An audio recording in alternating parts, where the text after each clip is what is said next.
And we are live. Welcome to the new episode of Ask Me About My Draculas, where we explain Dracula-related, supernatural-related books, movies, and TV shows. One person on the show has to always not know what we're talking about and ask questions. I am one of your hosts, Kel McDonald, and I draw comics that you can find at kelmcdonald.com. And I'm the co-host, Ma'at Crook. My Twitter is at Ma'at Crook. And I'm Christianne Benedict, and I draw comics that you can read at christianscomics.tumblr.com. Cool. And so this week we are going to talk about, I guess, lesbian vampires from Hammer movies. Well, the Karnstein trilogy, I guess is what they call it. Okay. Can you repeat that? The Karnstein trilogy. The Karnstein trilogy. And I've seen it too as the lesbian vampire trilogy as well. Okay. Yeah. I'm the person who has not seen it, which is why I fumbled with what it's called. So, what's the title of the first one, and I'll tell you what I think it's about. First one is The Vampire Lovers. So I'm going to go completely out of left field and be intentionally wrong, and I think that it's going to be about a vampire fan club, and they just really want to find vampires because they love them so much, and they think that it would be a good idea to become vampires. No.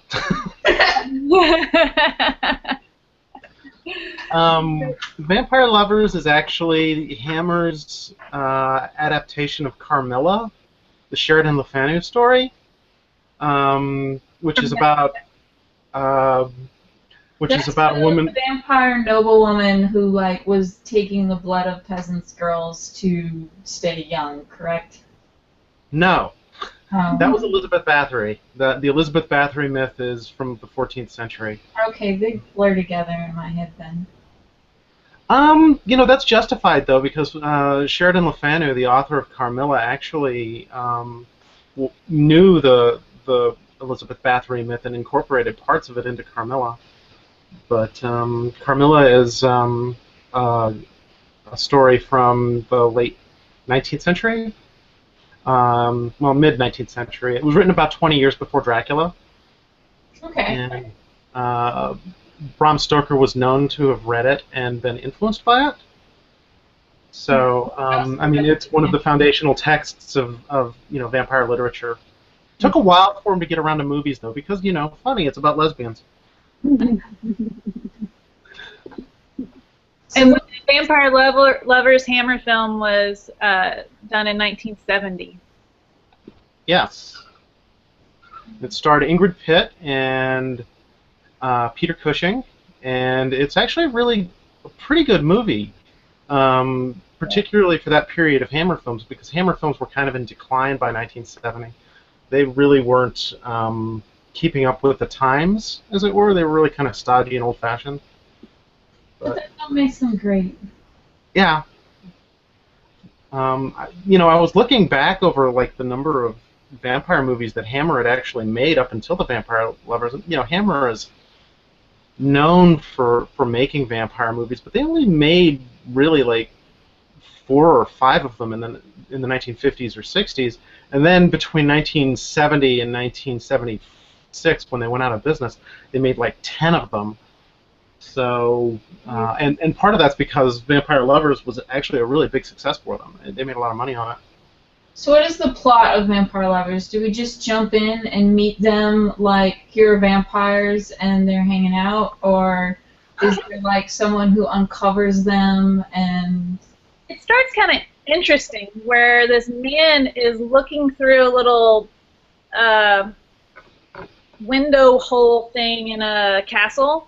No glass, but just this long, narrow window. He's looking out onto a graveyard where the smoke rises from a grave, and then a figure appears dressed in a shroud, so you can't see what the figure is. And he's narrating it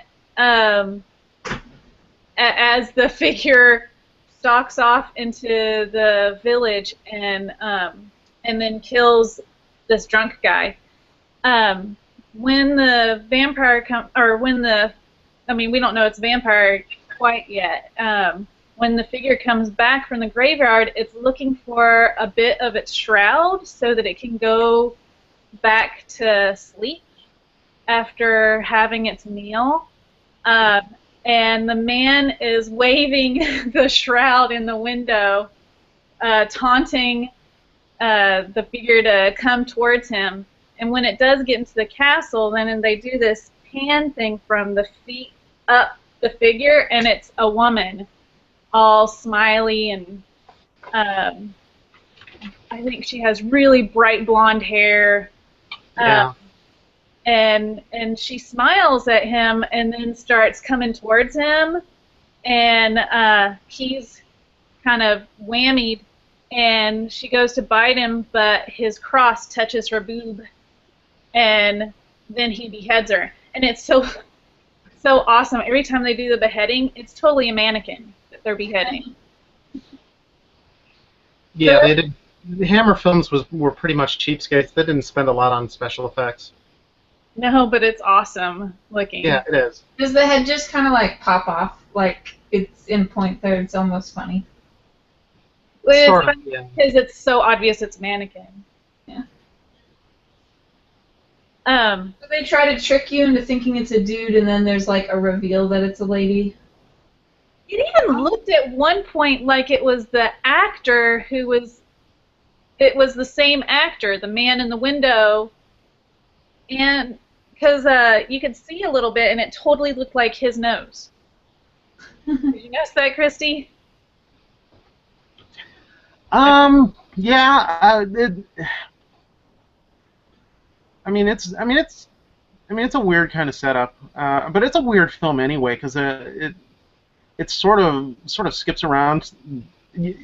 You get the feeling there's a bunch of stuff that's left on the editing room floor. Like there's a scene like early in the film where you see this shot of this obviously vampire dude on a horseback, and you get the feeling that maybe he's the king vampire or something, and then you never see him again. He only shows up like one other time, and he doesn't play any brief.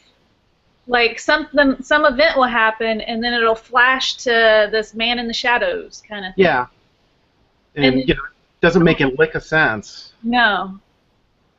So, but it does feel like he's the puppet master. Yeah. Thing. But it's never explained in the first movie. It's never really explained in the other films either. So there's just a guy who's just like they keep cutting back to, and there's no reason for it. Yeah. Yeah. Yeah. In fact, you first see his clearly see his face when at the next scene after the guy beheads the mannequin. It cuts to the general's mansion, and the general is played by Peter Cushing, and there's a ball going on, and a countess arrives and brings her daughter Carmilla. but at that time she's called Marcella. Yeah. This film has. Carmilla has fun with anagrams. Yeah. Yeah. So, when you say it's about lesbian vampires, is there a lady that is like seduced into joining the vampires, or are they just here's vampires that are the villains and they just are also making out with each other? This is the first clue. This scene is the first clue that that daughter is a lesbian, because she starts making eyes at the general's daughter, Laura. That's fair.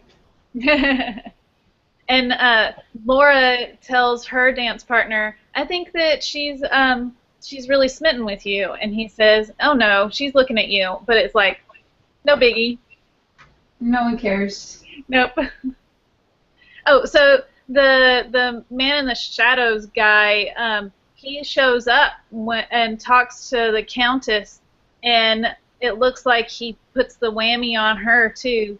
And she tells the general that a friend is dying, and she asks if her daughter can stay with him.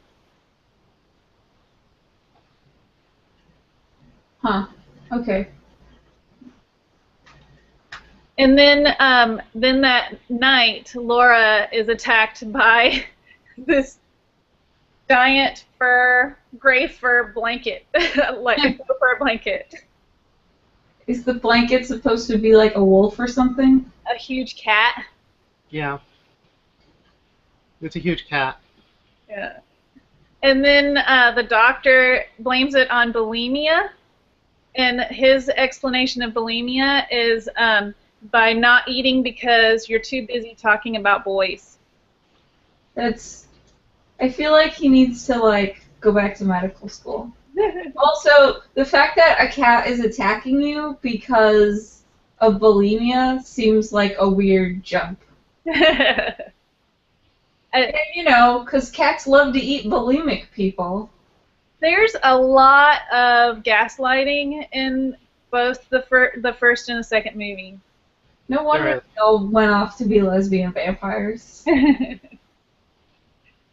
There's one scene too, like shortly after that, where Laura is telling Marcella about her nightmares, and she says, I think it's in this one, where she says that that there was fur in her mouth and it was wretched.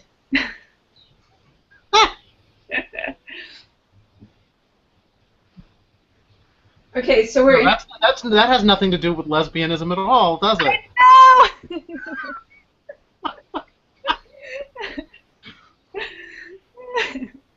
And then she tells Marcella, and then you were there, and you were so loving, and it was awesome.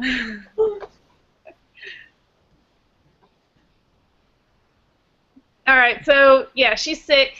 So the same kind of thing with a lot of other vampire movies and the books is that, like, the vampire will attack a lady and she will get very sick and weak and die in bed, and that's what happens to Laura. Okay. Do Yeah, you want to say what, did she arise as a lesbian vampire, or is that saved for later? No, that was really confusing to me. I couldn't tell. What about you, Christy? There were some murders going on, but I couldn't tell if it was Laura. Yeah, it's really, yeah, I mean, it's really ambiguous on that point. I mean, the film itself is actually pretty sympathetic to Mircalla, so, I mean, it's pretty ambiguous. Yeah. It's unusually sympathetic, actually, because, I mean, up to that point, you know, Hammer vampires tended to be just monsters, and, you know, no question about it. So. Yeah, like the third one. Yeah, exactly. So then the next thing after Laura dies, then Carmilla shows up at the neighbor's house and is smitten with Emma, who was best friends with Laura, and she's grieving. But no one so far has gone, wait a minute. Yeah, wait a minute. Carmilla, Mircalla, wait a minute.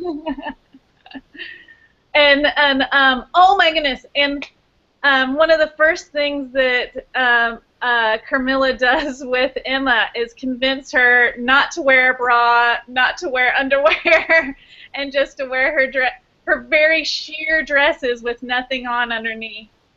I feel like maybe she has an agenda that is not entirely related to vampireness. Yeah, it's all about showing boobs to a male audience, is what it is. And bra burning, maybe. Maybe, yeah.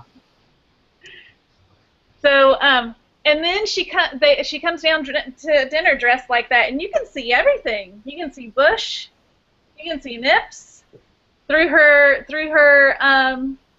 very sheer dress, and everyone's like stunned until the dad says, "You look very pretty."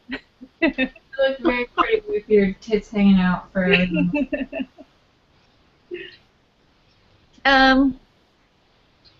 Let's see. So, like, the same kind of thing happens. Emma is close to death, but there's more people involved. Like, there's a governess this time, where Laura didn't have a governess. And then there's a servant named Mr. Renton, and like for Laura, there was no one to interfere, and both of those people interfere a bit. Which is all very frustrating to Carmilla. Yeah, so she had to seduce those people too. She needs to pick her vampire lesbian minions better, people who don't have anyone else. Except, you know, if she's getting gaslighted, then maybe they should just come out and say, you should be a vampire with us, because then people will stop gaslighting you. Well, but Carmilla gaslights her too. But I guess, I mean, she is pretty abusive to Emma, calling her stupid and saying that she talks too much. Do you remember that, Christy? I do, yeah. She tends to be. Go ahead. She tends to be very domineering. She tends to be very sort of like an ambiguously male figure, I think. Yeah, I agree. And very abusive, and that being loving, but then also doing the gaslighting and calling her stupid and being very protective and I'll be with you forever, I love you, and saying that in such a short amount of time. Yeah, it's it's definitely creepy and very clingy too. Yeah, super clingy. And so the Mr. Renton, he interferes, but he's the first one to notice how sick she is, and when he tells the governess who's under Carmilla's spell that she should call the doctor, the governess says, no, no, no. And so he goes and gets drunk, because when you're frustrated and you have no power, then that apparently is his coping skill. And when he jokes and calls the governess a vampire, the whole bar that he's in just gets dead silent, because there's been a ton of vampire-related deaths. And they're all, you can't joke about that stuff. Yeah, it's a little bit too soon, I think. Yeah. Too soon? Too soon. Yeah. So they tell him about the deaths, and he runs back, and he gets the doctor, and he gets a ton of garlic flowers and puts them all around the room. And so then Carmilla gets really frustrated. She ends up having to kill the governess, and then she tries to take Laura out of the house. But we skipped a part, because Laura's dad comes back into town. Yeah, he shows up. And then when he realizes that the doctor has not been there, he immediately leaves. He arrives, he gets in the lobby, and then immediately leaves to go get the doctor. And he's met by the general, Laura's brother, the man from the beginning of the movie, and then the dead body of the doctor laying in the back of the carriage. So they decide to go to Karnstein Castle. Karnstein was this in the area called Karnstein? Yes. So basically they're like, their vampire attacks, let's go check the castle. Is that their logic? Yeah, because there had been rumors. Yeah, there's a legend about the Karnsteins. I feel like about the rumors, that would be the first place I check, like, if vampires attacked. Like, well, there's a castle over there, so let's check there first. Let's go to where the richest people live, because they must be evil. Well, you know, vampires are the aristocracy of undead monsters, so... Yeah. Mm-hmm. And very much so in all three of these movies. So they go there to try to find Marcella's grave, because now Laura's brother knows that it's her, and they can't find it. Laura's brother runs to go check on Emma because he's worried, and when he gets there, he sees he sees what are we calling her now? Mercala is actually her original name. That's her original name, yeah. And so he sees her, Marcella, Carmilla, Marcilla, whatever her name is, carrying Laura. And so he pulls out his sword and starts fighting with her, and he's losing.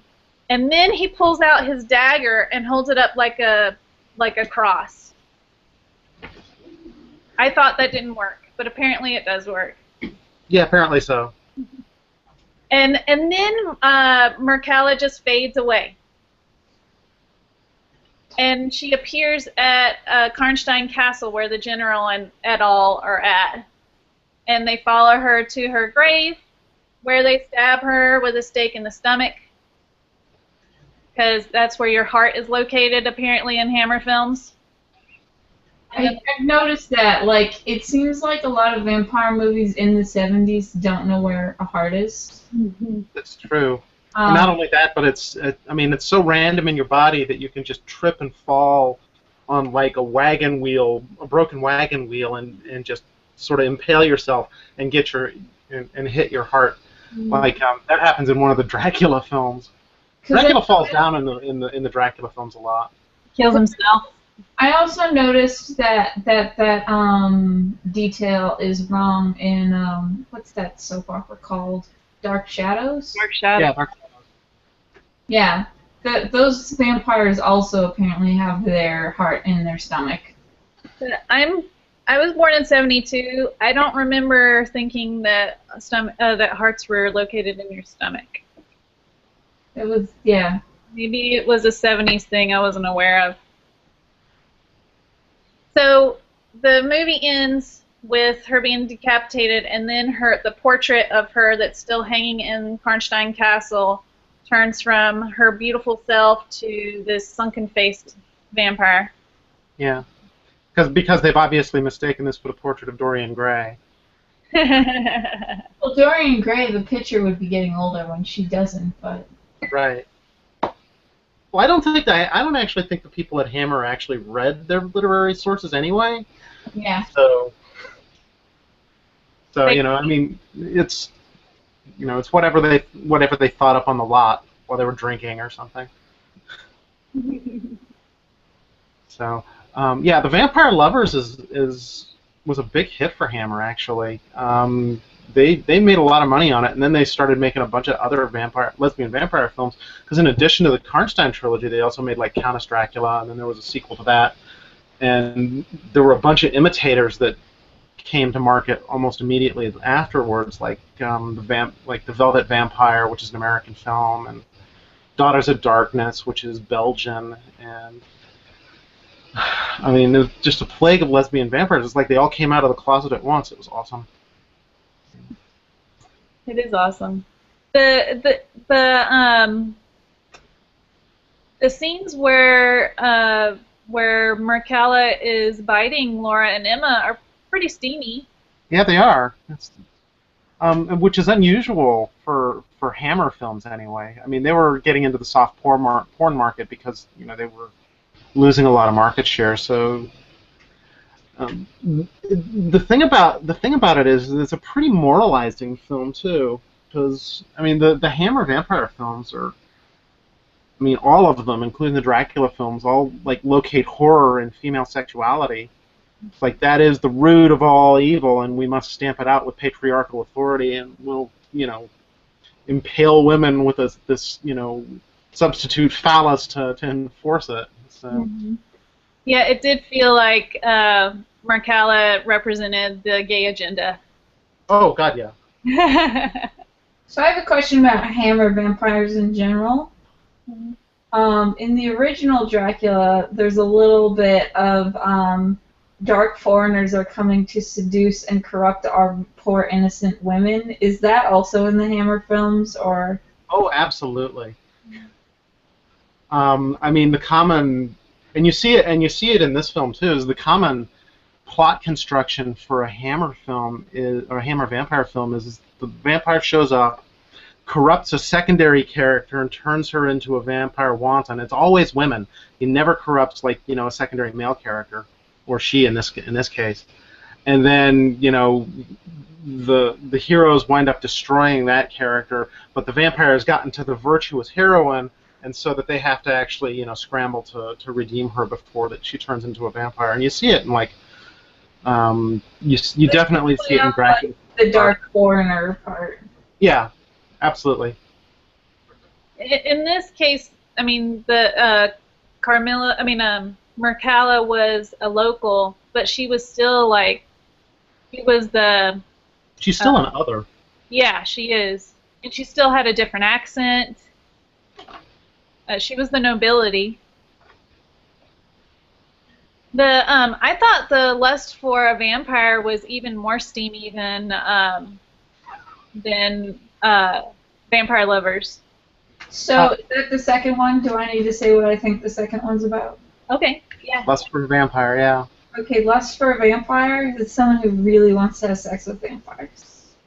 That's what it's about. The vampire club, like one of the characters in my made-up vampire club summary for the first movie, they want to take it a step further, and they're there not just to become a vampire, but they really want to have sex with vampires, and so it's to follow their mission. That's surprisingly accurate. Yeah, it is actually for this one. Two characters actually feel that way. It's their fetish. Well, it doesn't hurt that the second one is set in a girls' school. Yeah. So the two characters that feel that way, I called the first character the fop because I never caught his name. And then the other guy's name, he's a writer, and he's like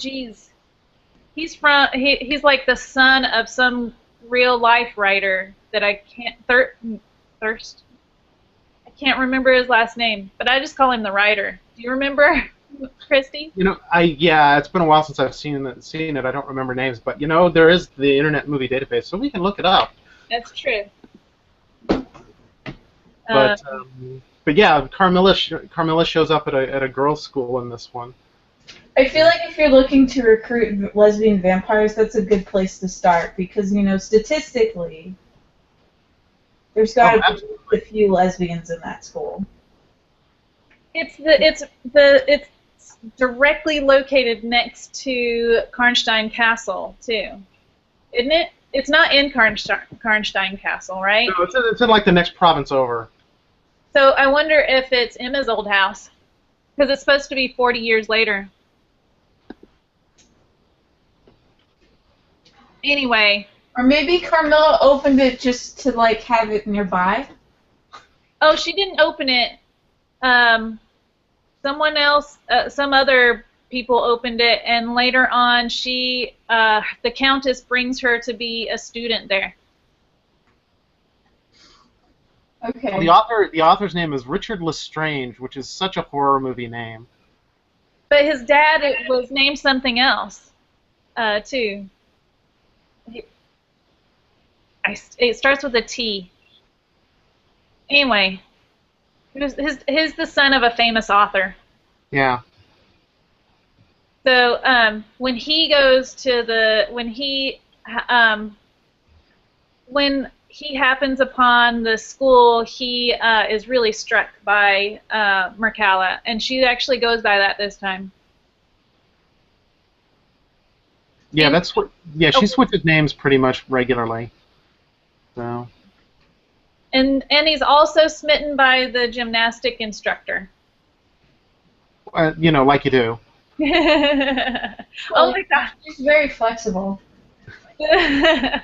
When he goes to the school and all the girls pick up scarves and then start doing what is a quote unquote a Greco-Roman dancing gymnastics.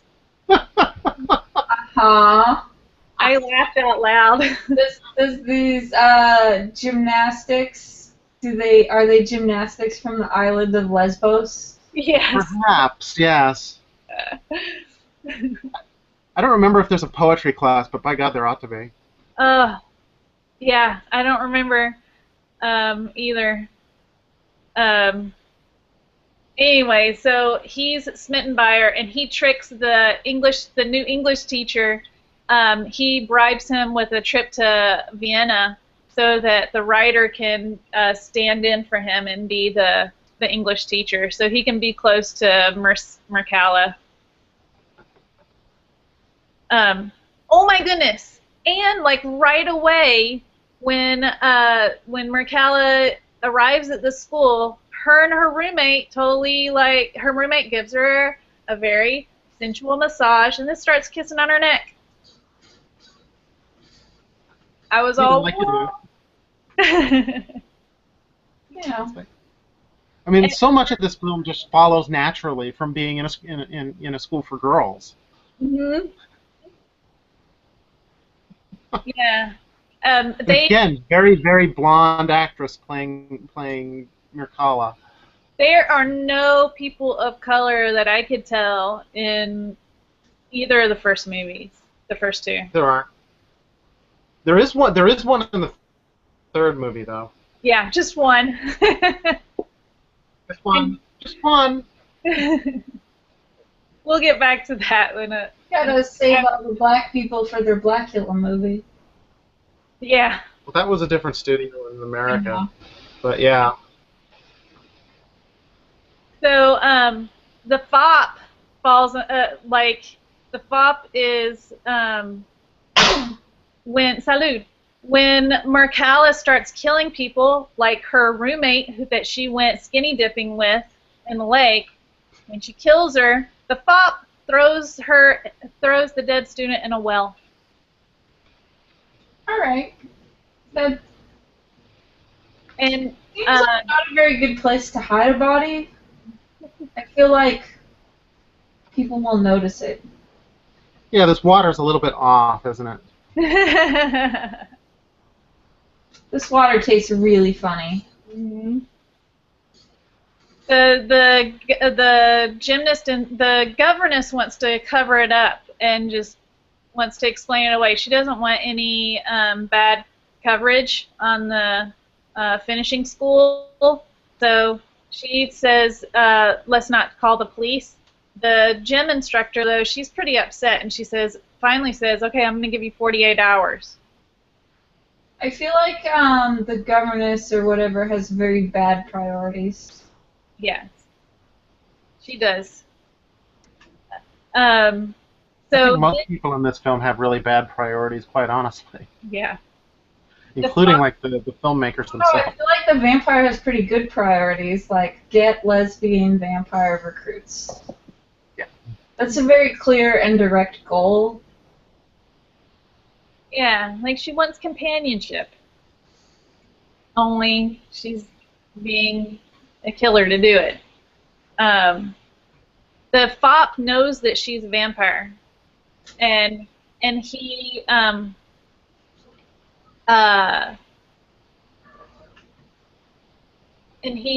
says that he wants to meet her at the gravesite and tells her and threatens her, but then he begs her to make him one of her servants because he loves her.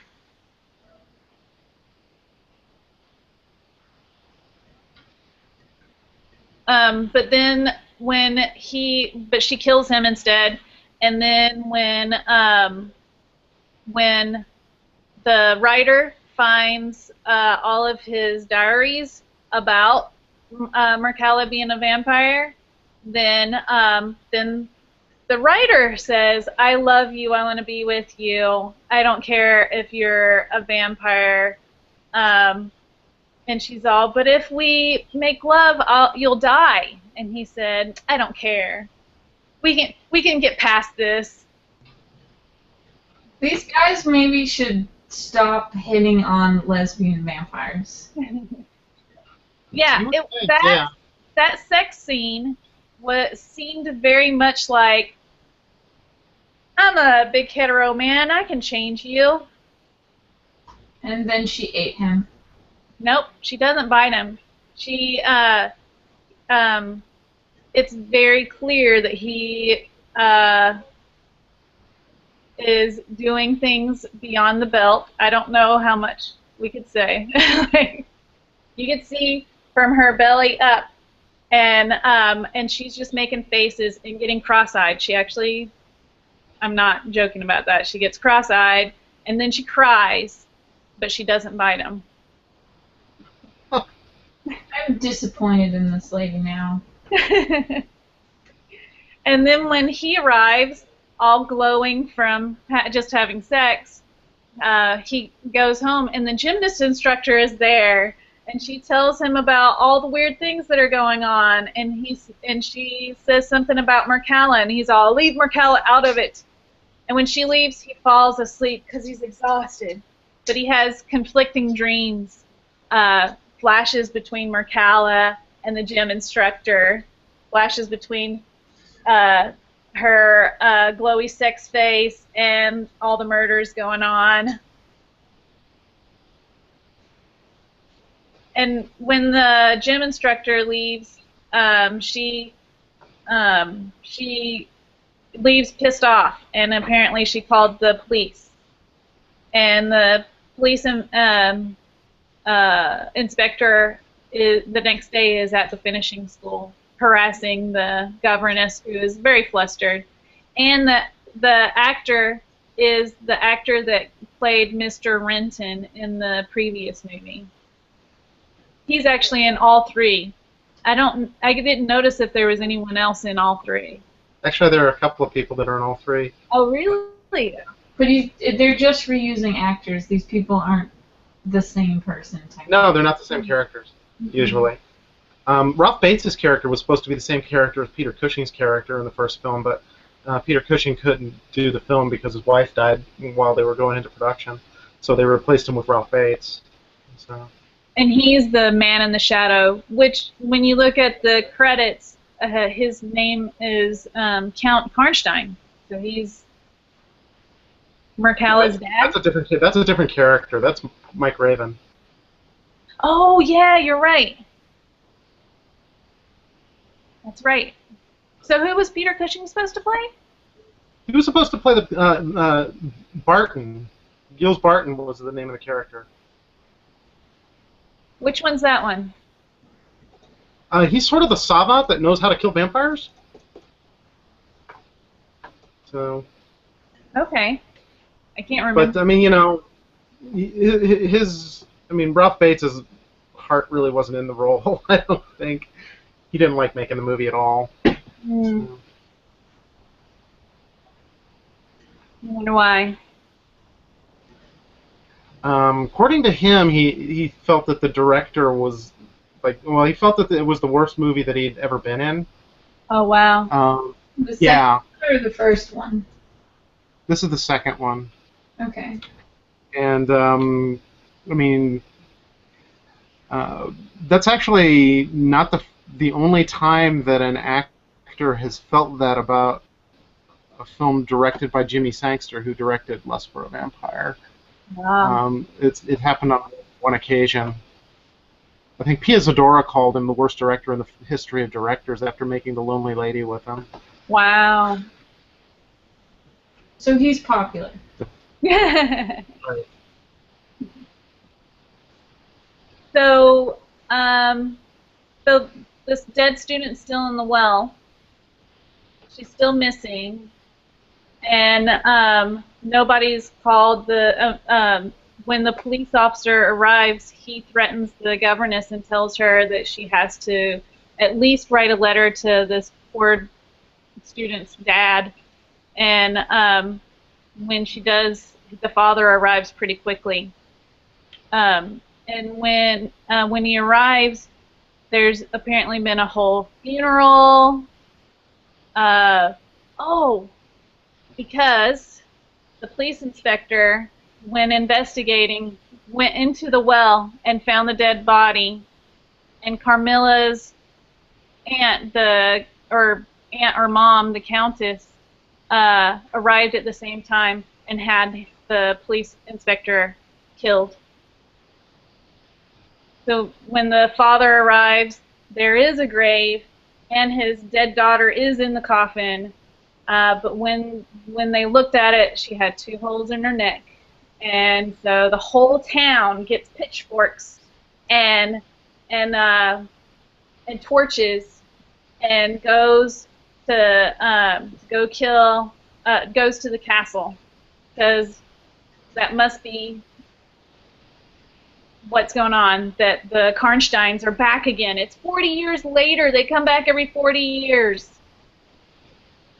And Mircalla and the Count and the Countess, they all go into the castle. They try to escape, but it's too late. The mob cuts off their escape route, and the mob burns the castle down, despite the priest guy saying, "No, fire doesn't do it. Fire doesn't kill vampires. It needs to be a stake or decapitation." But nope, too late. And when the writer runs in, because he still loves Mircalla, when he runs in to try to save Mircalla because he thinks that she's going to get hurt in the fire, she goes, "Richard!" Oh, that's his name. That's the character's name, the writer's name. Yeah, Richard. And then a flaming beam falls down and stabs her. Well, stabs her in the stomach and kills her. Stabs her in her stomach heart and kills her.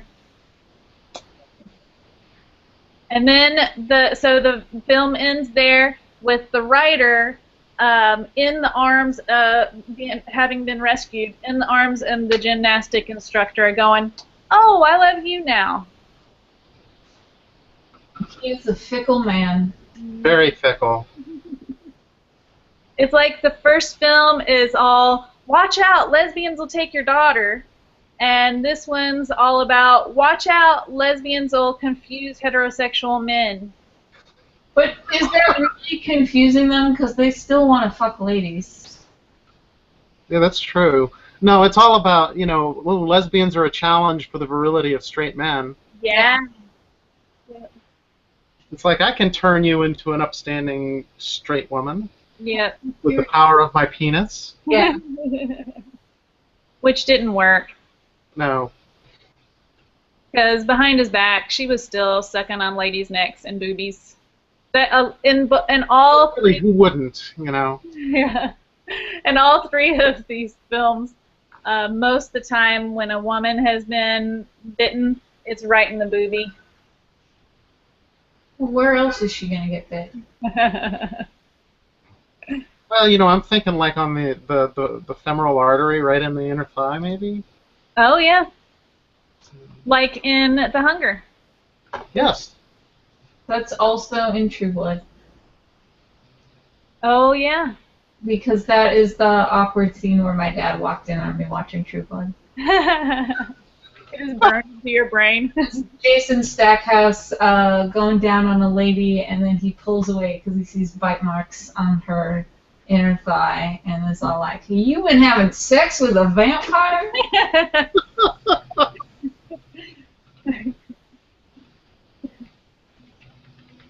Is there, Christy, you know a lot about the behind the scenes in these movies that I am not aware of. Is there anything that you wanted to talk about this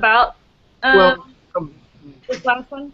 Lust for a Vampire is actually a pretty bad movie, and I don't really know as much about it as I ought to, because it's very much the redheaded stepchild of these movies. Mm-hmm.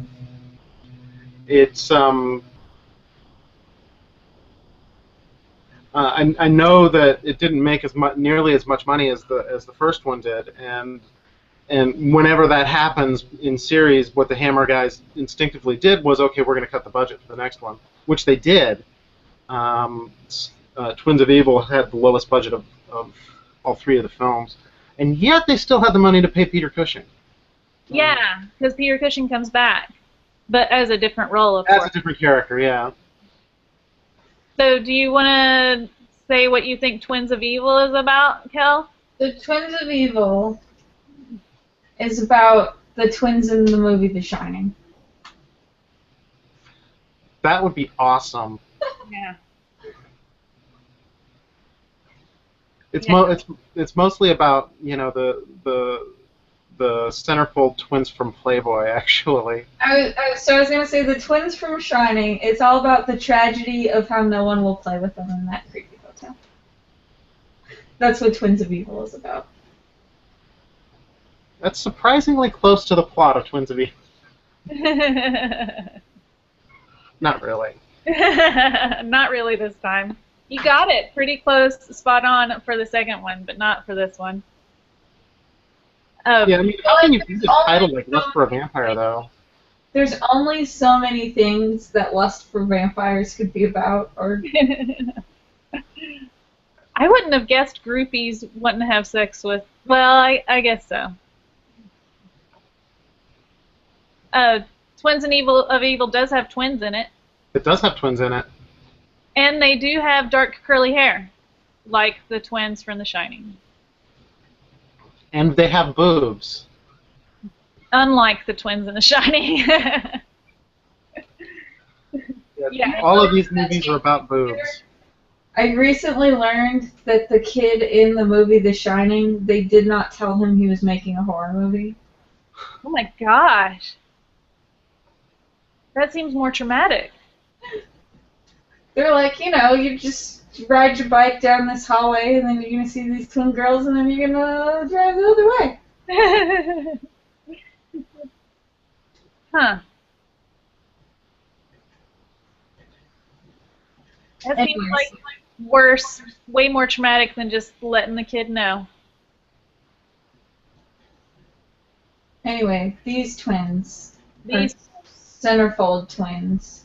were they really, Christy? They were, actually, yeah, that's why they were hired. They're not that bad actors, No, they're not bad. and they But, are yeah, very. they were principally known for posing in Playboy. I guess. I wasn't Playboy, like, more respected. Like, Marilyn Monroe was on Playboy. Yeah. This was in 1971 when Twins of Evil came out. This is really before, like, the hardcore porn era. So, I mean, Playboy was still going after that girl next door aesthetic, but just naked. Yeah.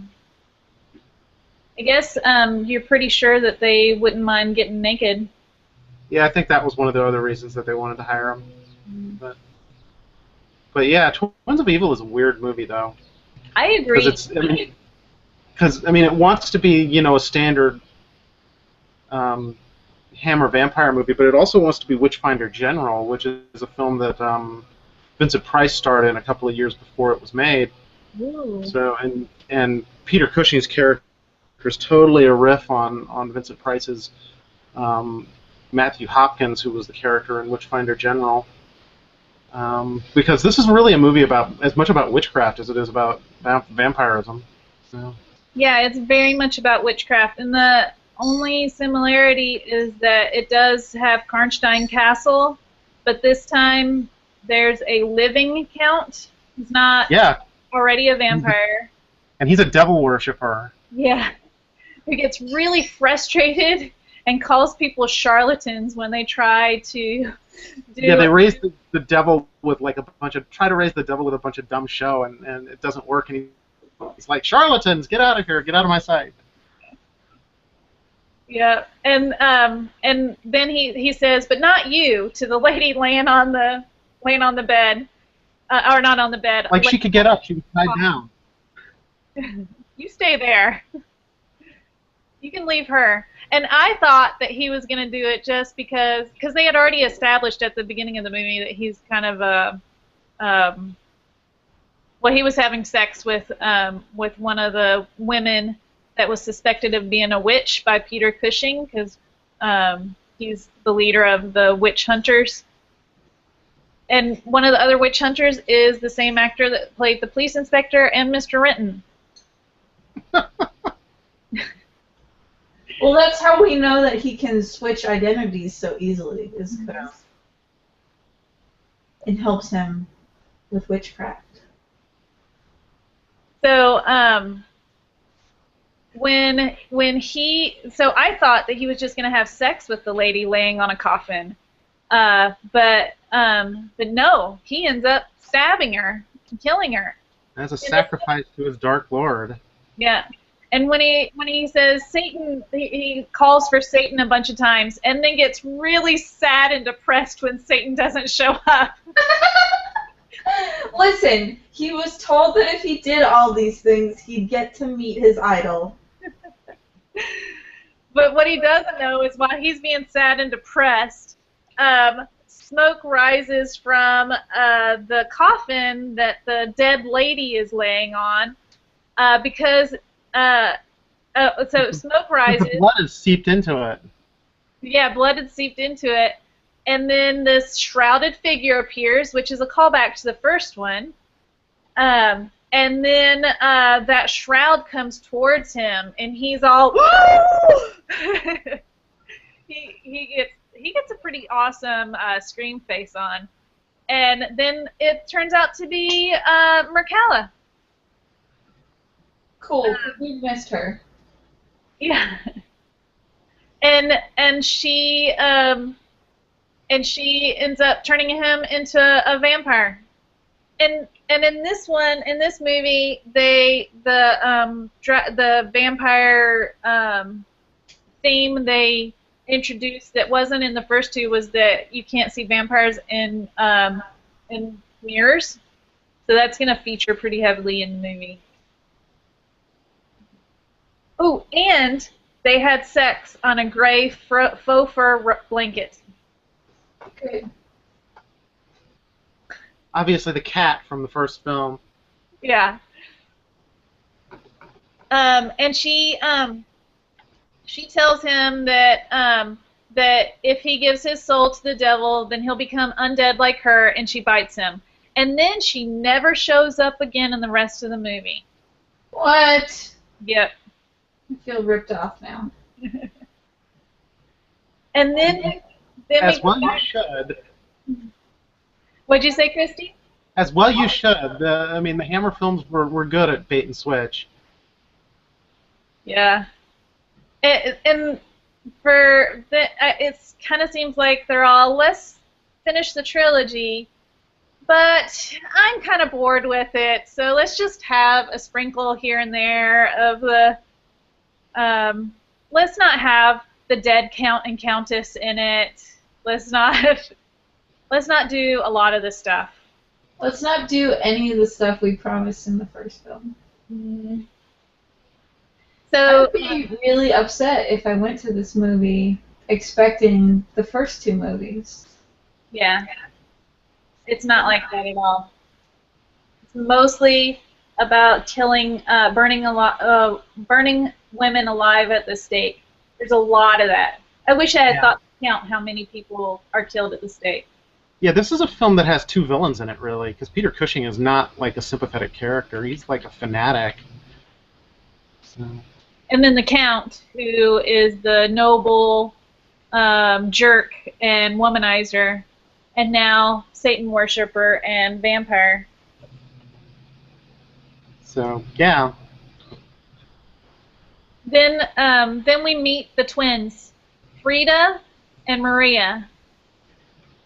One is a good girl, one is not. Yeah. That's the way twins work. Yep. And they feel each other's pain. Frida is drawn to Count Karnstein. The whole time he was turning into a vampire, she was looking out her window from a distance at the castle, just staring at it. Like you do. Go ahead. I said like you do. Yeah. When you're smitten with someone that you don't even know. And she sneaks out of her uncle's house. Her uncle is Peter Cushing, the witch hunter guy. She sneaks out of his house, and he bites her. Her sister feels it, and this is weird. This is weird too. He bites her, and immediately she becomes a vampire. Yeah, no 3-day waiting period. Obviously, the rules on vampires are pretty lax in Karnstein. This movie has to get going. They didn't have time for that. Yeah. In 71, were we getting to a fast food then? We had McDonald's. Maybe we were sick of waiting. Yeah. Anyway, so then he tells her that she has to kill somebody, so she bites a captive lady on the boob. And then the witch hunters burn another person. And Yeah, just a girl that's walking on the road. They just gather her up and string her up and burn her. there she is. Yeah, let's bite her down and burn her. She's a witch. She looks like one. And the choir master in the community, Anton, who is also smitten by Frida. There's a little love triangle going on there. He is feeling guilty and angry at all the killing, all the women being burned at the stake. And he writes a letter to Peter Cushing's church. And you don't see it on film. All you see is Peter Cushing storming in, going, "You wrote a letter to my church complaining about what we're doing," and put the paper on the desk, on Anton's desk, and said, "And now they've told me to investigate you." Because you're against burning women. So clearly you're evil. You're evil until he starts He's a talking witch. about vampires. Yeah, he thinks he's a witch. Until he starts talking about vampires, and he thinks that Anton's going to be all, vampires aren't real, but instead Anton's all, "No, you don't understand. You can't kill vampires by burning them at the stake. You have to stab them or decapitate them." And he's all, "Oh, okay. You're kind of cool, but I'm still pissed at you, so you better watch it." So he sends Anton gets worried. He sends his sister away, and the witch hunters say they're going to start having witch trials, and they burn another witch. But Frida, who is a vampire now, kills one of the witch hunters, and when she does, all the other witch hunters hear. And they come out to investigate, and they catch her in the act. So they arrest her. And Gustav, the Peter Cushing's character, is pretty torn. So he goes to consult with the Brotherhood. And while he's doing that, Dr. Karnstein kidnaps Maria, breaks Frida out of jail, and switches their bodies so that everyone will think that Maria is really Frida. So the good one's in jail. Yes. So the good one's in jail and the bad one's on the loose. Yeah. Yeah. And she tries to bite Anton, and she puts the whammy on him, tries to bite him, and he sees that she has no reflection in the mirror. So then he grabs a cross and he throws it at her, and runs to go save Maria from being burned at the stake. And and they don't believe him, of course. So they until he says, "Do the cross thing, do the cross thing," and Maria is the one tied to the stake, and she ends up just looking very glowy and, "Oh God," says some prayer. And then everyone's all, "Oh, phew, you're cool after all, Anton. Thanks. Let's go kill Frida and the Count." And we have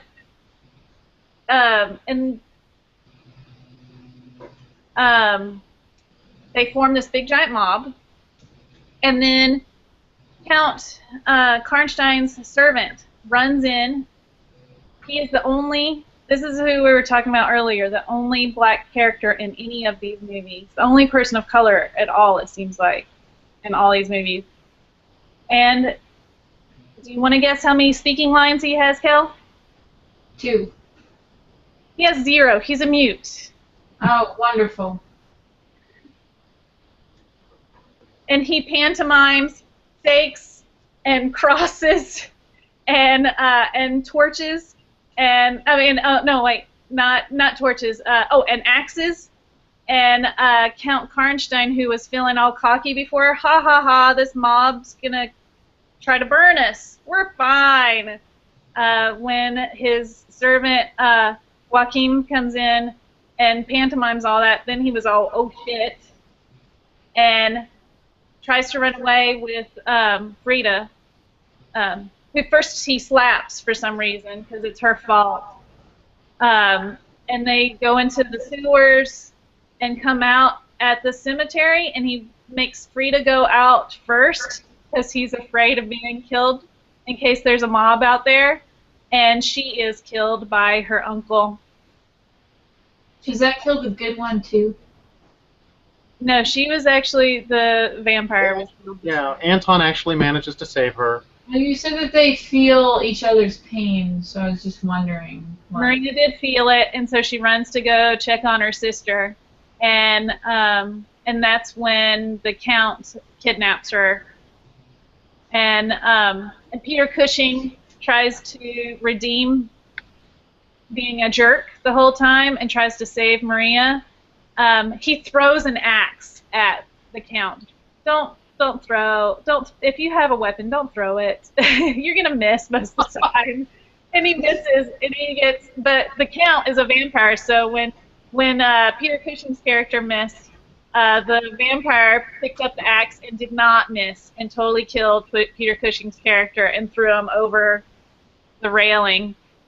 But one of the mobs, I don't even know who, I didn't see who, all I saw was a spear just come up and stab the vampire in the stomach, his stomach heart, again, and he dies.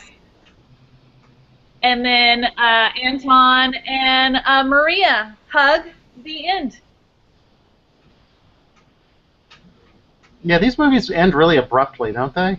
They do, and they all seem to end with the man and the woman at the end hugging. To assert their heterosexuality. Yes. Although there's not really any lesbianism in this film, which is really disappointing.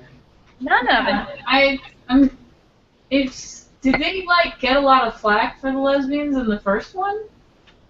They got a lot of flack from the straight community not wanting, they're not wanting to see lesbians in movies, I guess. So I know that they had problems with the British censor board because they weren't real happy about it at all. So they sort of eased away from it in the second film, and in the third film it's not there at all. So. Yeah, the third one, 0. The third one doesn't feel like really part of the trilogy anyway. We need another movie. Yeah, it feels. Yeah, it is. It's like a completely different set of characters and different set of everything. I mean, Carmilla is only in it, or Mircalla is only in it for what, 4 minutes maybe? Yeah. Which is, relatively common to some Hammer films. You've got a title character or you've got a main character, but you can't afford to pay the actor or something. And like in Dracula, Prince of Darkness, the title character, Dracula, played by Christopher Lee, is only on screen for 17 minutes. Oh. And has no lines of dialogue. I mean, you got Christopher Lee, you give him lines of dialogue, right? Yeah. Allegedly, for that film, the dialogue that Dracula was given to say was things like, "I am the apocalypse," and Christopher Lee looked at it on the script and said, "I'm not saying that. I'd rather say nothing." That might be scarier. I mean, granted it's Christopher Lee and you do want him to say things, but having a villain that doesn't talk might be very scary. Yeah, well, he just sort of stands in the corner and hisses a lot in that film. Oh, that's dumb. I mean, it's actually a pretty good film. It's just, you got Christopher Lee and they kind of squander him. So, but by that point, Hammer was getting to the point where, okay, we can pay Christopher Lee. We don't have any money left to put Peter Cushing in this film, or vice versa. So they didn't really star together in a lot of films after a certain point, at least not for Hammer. So. And that's kind of disappointing because, I mean, Twins of Evil could use some Christopher Lee in it. Yeah. It could have used a lot of things. Yeah, I mean, I like Twins of Evil. I think it's a much better film than Lust for a Vampire. But, I mean, it is what it is. It's late period Hammer when they were trying. They were throwing everything to the kitchen sink into their films, trying to right the ship. Mm-hmm. What I liked about Twins of Evil is that it is bloodier. It's getting closer to that, bright bloody, gory period of Hammer. Yeah. First two were not. I mean, that came out the same year as Vampire Circus, which starts off with like a decapitation that actually is a lot less funny than the one in the Vampire Lovers. So they were moving towards gore, and they almost had to, because I mean the rest of the horror movie industry was moving that way. But yeah, I mean, Twins of Evil is pretty well directed. The guy that directed it, a guy by the name of John Huff, went on to make a pretty good film a couple of years later called The Legend of Hell House, which is written by Richard Matheson, and then went on to make a really terrible film in the 80s, which was The Howling 4. I've seen that movie. Yeah. Which does not have line dancing werewolves. Which one? I mean, have you seen all the Howling films? One of them has line dancing werewolves in it. I honestly forget which Howling movie is which sequel. I know one of them is... So is the fourth one the Australian one, or is that... That's the third one, the marsupials, yeah. Yeah. There's, like, marsupial werewolves in the third one. Yeah. That's the sequel I remember the best, because I'm like, that is just the weirdest idea. Yeah, and it's marsupials, you know. I mean, in the second Howling movie has Christopher Lee in it. I remember that much. But... I mean, the calculus of that series is there's the Howling, and then there's all the sequels, and you don't need to see all the sequels, you just need to see the Howling. You know. There was one line in the very first, it's like at the very beginning of the first movie, where at the beginning, the man that was looking through the window was writing in his diary, and his last lines said, "By God, may we be spared of these supernatural happenings again." That kind of summarizes Hammer in the 70s. I want to end every Ask Me About My Dracula with this line from now on. Well, we've been going for an hour, so it seems like a good time to wrap up, because I don't have any more questions, and I feel like we have thoroughly gone over this trilogy. Yeah. Now that we're starting to veer off into talking about the Howling, which we can save for a different episode. Right. You guys talk about other stuff besides vampires? Yeah, we talk about anything supernatural, so we've gone over MTV's Teen Wolf. Oh.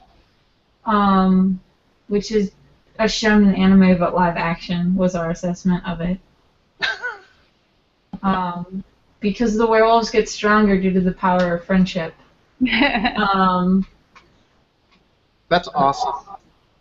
And we went over Penny Dreadful, which actually I wanted to bring up because it is putting HBO to shame with how inclusive it's being in its random nudity for all. Sweet. Because Dorian Gray just started to date a transgender character. And they've also had a bunch of gay sex on the series. So while it's still not super well written, it's like at least they're like, everyone gets sexy times here in our supernatural fuckfest. Yeah, do you actually need to be well written when you have Eva Green in the film, though? It would encourage me to watch it if it was a little bit better written. Yeah.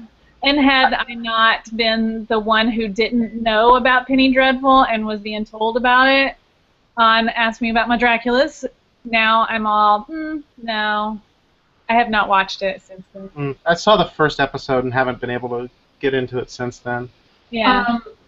I maintain that it's better to binge watch than to watch week to week. It's still a little bit frustrating in that note. And then what else have we talked about? The first one we went over was Buffy. Yeah, Buffy went all over the place with supernatural shenanigans. We went over Supernatural. Sleepy Hollow. The TV show or the movie? The TV show.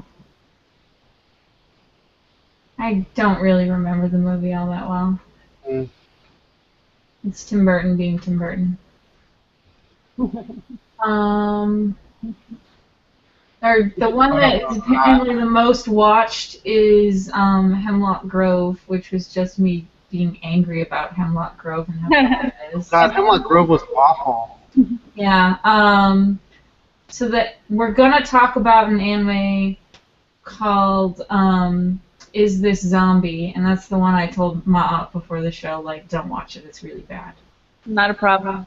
Not gonna watch So it. that's probably gonna turn into me being really mad again. Awesome. Angry rants are very photogenic. Huh? Angry rants are cinematic, I guess. We went over a very silly anime called Vampire Nights, which is really, really, like, if you took every, like, shoujo manga cliche, it would be in this series. We went over, shit, what's the name of those games? Castlevania. Oh yeah, I watched that one. Yeah. Chris Sims apparently got yelled at because he did not know Castlevania as well as he thought he did. Someone corrected him. Yeah, and so this is a good time to wrap up. So thanks everyone for watching. You can see on my screen what's been popping up when I talk is my Kickstarter, The Better to Find You With. It is about a veterinarian and a werewolf trying to find a newbie werewolf before a werewolf hunter gets them. So you should all go back that. Chris, do you have anything you want to talk about? I don't have anything I can really talk about right now. Most of my projects are like in early stages right now. Okay, well. I've got like, and two of them have like NDAs that I signed, so I can't really talk about them. So you can't really promote them. Okay. No, I can't promote them yet. But you know, I mean, I've still got my comic. So. My comics on my Tumblr. So. Say your site again. Your Tumblr. Say your Tumblr again. It is christianscomics.tumblr.com. Okay, and so everyone just check out Christianne's stuff, and you ever wondered about Dr. Doom's sex life? You know. That's what I always wonder about. Yeah, thanks everyone for watching. We'll be back. Is it 2 weeks? I thought we had some sort of. We're doing 2 in July, and then there's 1 in August. So. Awesome. Look forward we to have 1 in 2 more weeks. Yeah. So next one's in 2 weeks, and then we're doing 2 in July, and then in August we have a conflict. So only 1 in August. All right. Thanks again. Everybody. Bye.